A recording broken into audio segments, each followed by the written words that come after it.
नमस्कार दोस्तों, आप सभी का स्वागत है हमारे YouTube चैनल में। आज मैं आपको मराठों के इतिहास के बारे में बताऊंगा, कैसे इनका उत्थान और पतन हुआ। तो मराठा जो राज था वो मुगलों के पतन के बाद स्थापित विद्रोही राज्यों में सबसे शक्तिशाली राज्य था और मराठों में ही वो क्षमता थी कि मुगलों को विस्थापित करके एक केंद्रीय सत्ता की स्थापना कर सके। इनके उत्थान की कहानी शुरू होती है 17वीं शताब्दी में।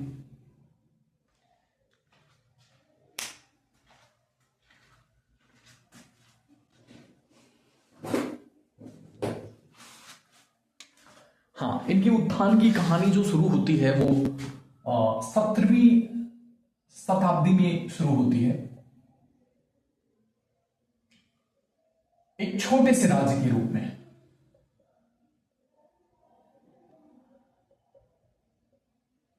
और इस राज्य की स्थापना कैसे हुई कि स्टार्टिंग में बीजापुर, दक्षिण में बीजापुर जो रियासत थी, इससे इनकी टकराहट हुई और दूसरा जो मुगल सेना थी,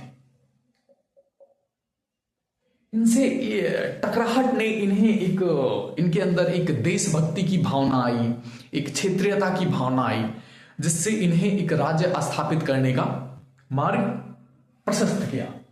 तो ये सारी चीजें चल रही थी और इनमें सबसे जो दंत कथाओं के नायक शिवाजी, इन्होंने महत्वपूर्ण भूमिका अदा की मराठा राज्य की स्थापना में। इनकी जो मृत्यु है वो 1680 ईस्वी में हो जाती है। इसके बाद जो मराठा राज्य था वो गृह युद्ध या और सारी सिचुएशन, पारिवारिक कलह में उलझ गया था। लेकिन फिर भी इस दौरान जो प्रमुख नेतृत्वकर्ता थे, जो इस मुगलों के साथ चलने वाले अंतहीन युद्ध को जारी रखा, उनमें थे संभाजी और दूसरे थे राजाराम।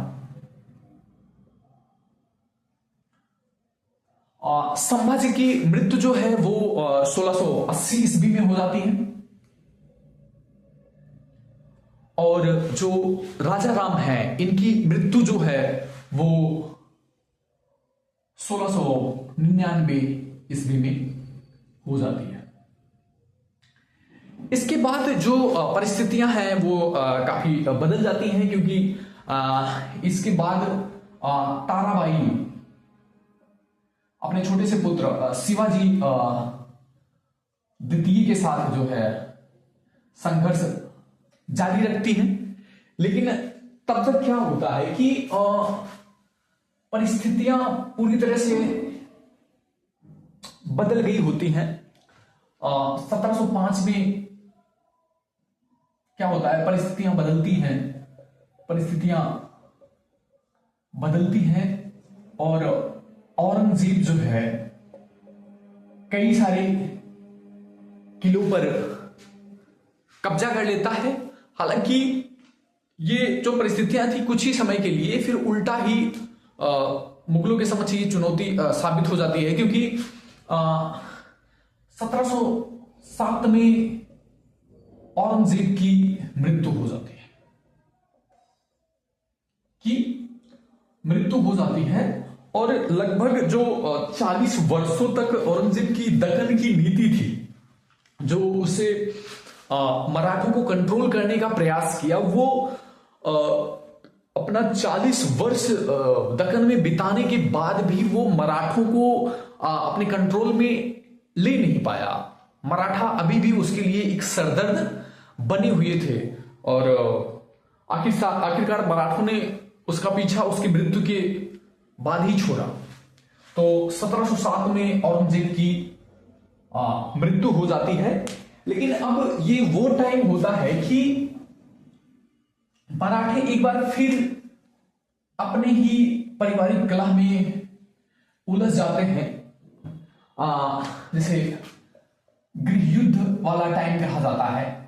इस टाइम पे सत्ता के दो केंद्र स्थापित हो गए रहते हैं। एक तरफ ताराबाई जो अपने शिवाजी द्वितीय बेटे के साथ शासन चलाती हैं, और दूसरी तरफ होते हैं साहू जी।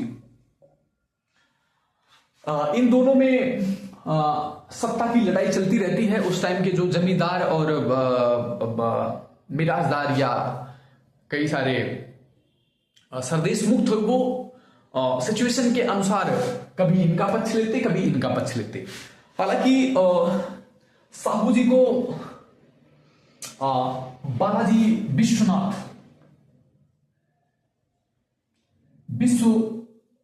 का साथ मिलता है। इन्हें वो पेशवा बनाते हैं और इन्हीं के सहयोग से वो 1712 व 13 में इस सिचुएशन से निपटते हैं और काफी हद तक जो है वो ताराबाई को कंट्रोल करते हैं और उन्हें समझाते हैं। और अंततः जो इस गृह युद्ध का जो अंत होता है वो 1731 में वर्ना की संधि से जो है इस गृह युद्ध का अंत होता है। शिवाजी द्वितीय को कोल्हापुर में एक राज्य दे दिया जाता है। वहीं से ये अपना शासन चलाते हैं, अपना टैक्स वैक्स या और सारी चीजें करते हैं। एक समझ लो कि एक जागीर के रूप में इन्हें दे दी जाती है। अब कहानी शुरू होती है मराठों के उत्थान की। अब मराठे गृह युद्ध से निपट चुके हैं और इनके पास बालाजी विश्वनाथ जैसा पेशवा आ गया है जो बागडोर अपने हाथों में संभालते हैं और वो मराठों को एक उत्थान की तरफ ले जाते हैं।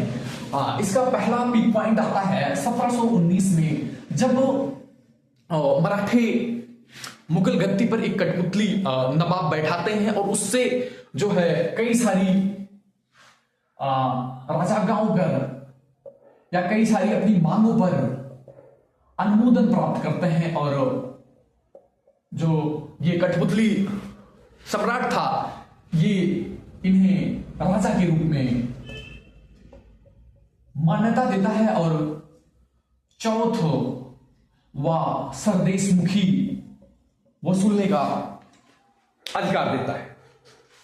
फिर क्या होता है कि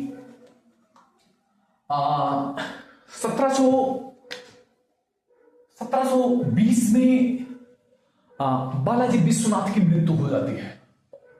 बालाजी विश्वनाथ की मृत्यु हो जाती है। अब जब 1720 में बालाजी विश्वनाथ की मृत्यु हो जाती है, इसके बाद जो पेशवा बनते हैं वो इनके पुत्र बाजीराव बनते हैं। इनका जो पीरियड रहता है वो ये 1740 तक पेशवा रहते हैं। इस टाइम पर मराठे दक्षिण भारत में कई अभियान करते हैं। निजाम जो इनका प्रमुख प्रतिबंधी था, निजाम के कई क्षेत्रों में कब्जा करते हैं, जैसे खानदेश हो गया, कर्नाटक हो गया, मालवा हो गया, यहां पर कब्जा करते हैं। और 1728 में पालखेड़ा युद्ध में निजाम को हराते हैं और इसके साथ साथ ये गुजरात पर कब्जा करते हैं।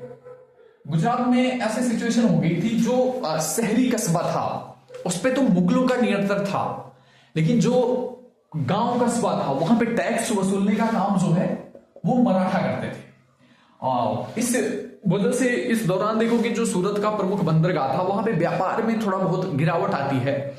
और ये 1736 के आसपास ये सालसेट बेसिन आदि पर कब्जा करते हैं। अबिसिनियाई मुसलमानों को वहां से खदेड़ते हैं और पुर्तगालियों को खदेड़ते हैं। सालसेट बेसिन पर कब्जा करते हैं और उसे अपने अधिकार में लेते हैं। तो ये पीरियड चलता रहता है बाजीराव का। और इनके टाइम पर मराठा एक जो है कि सुदृढ़ शक्ति के रूप में आ चुके थे। और इसके बाद जो पेशवा बनते हैं वो आते हैं बालाजी बाजीराव। इन्हीं के टाइम में काफी फेमस युद्ध पानीपत का तृतीय युद्ध होता है। बालाजी बाजीराव आते हैं तो इनके समय क्या होता है कि पेशवा जो है सर्वोच्च शक्ति बन जाता है। पेशवा सर्वोच्च शक्ति बन जाता है क्योंकि 1749 में आप देखोगे साहू जी की मृत्यु हो चुकी है।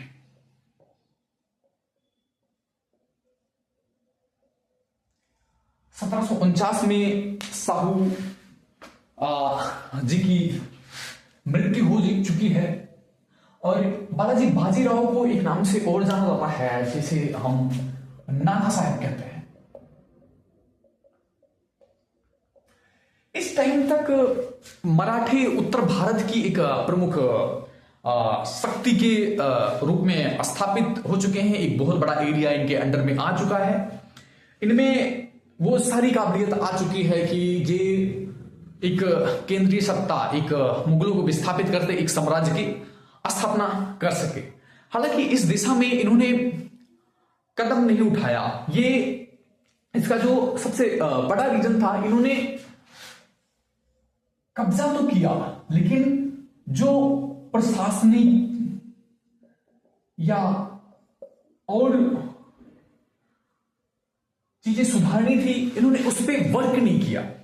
ये जो इन्होंने सुधार किया वो सिर्फ अपने आसपास के क्षेत्रों में किया और बाकी जगह ये सिर्फ चौथ व सरदेशमुखी पर ही निर्भर रहे, जो कि इनका सबसे बड़ा डिफॉल्ट साबित होता है। और यही रीजन है कि जो 1761 में पानीपत के तृतीय युद्ध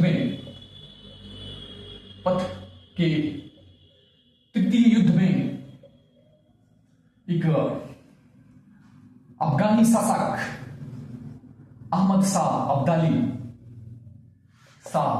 अब्दाली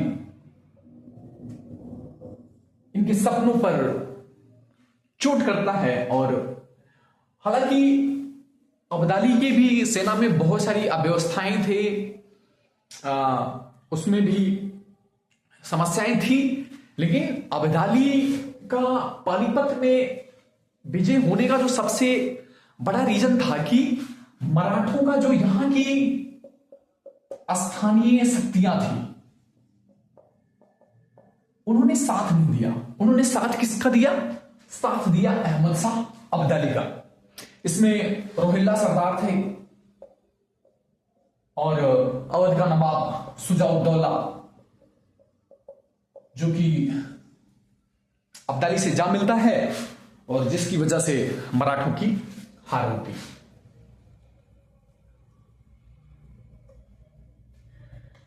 अब इसके बाद मराठों की स्थिति पूरी तरह से डामाडोल हो चुकी रहती है और एक युवा पेशवा माधवराव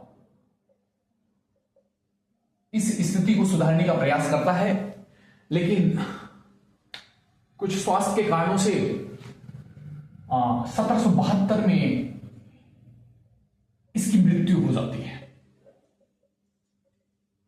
इसके बाद फिर उत्तराधिकारी का संकट आ जाता है और इसका चाचा रघुनाथ राव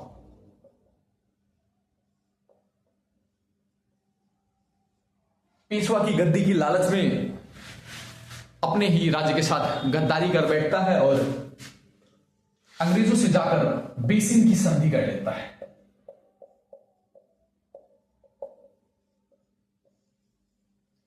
जैसे ही रघुनाथ राव अंग्रेजों से जाकर मिलता है जो मराठा ताकत थी वो पूरी तरह से बिखर जाती है। और तब तक 18वीं सदी के इस उथल पुथल में अंग्रेज सत्ता के एक नए दावेदार के रूप में उपस्थित हो गए रहते हैं। इसीलिए कभी कभी यह सवाल किया जाता है कि 1761 के युद्ध, पानीपत के तृतीय युद्ध ने यह निर्णय नहीं किया कि भारत पर शासन कौन करेगा, लेकिन उन्होंने यह निर्णय जरूर कर दिया कि कौन भारत पर शासन करने के योग्य नहीं है। धन्यवाद। अगर आपको मेरी वीडियो अच्छी लगी तो कृपया वीडियो को लाइक, शेयर और चैनल को सब्सक्राइब करो। और अगर आपको कोई चीज में डाउट लगा हो तो प्लीज आप कमेंट करके बताएं, मैं उस पर आपको समझाने का प्रयास करूंगा। धन्यवाद।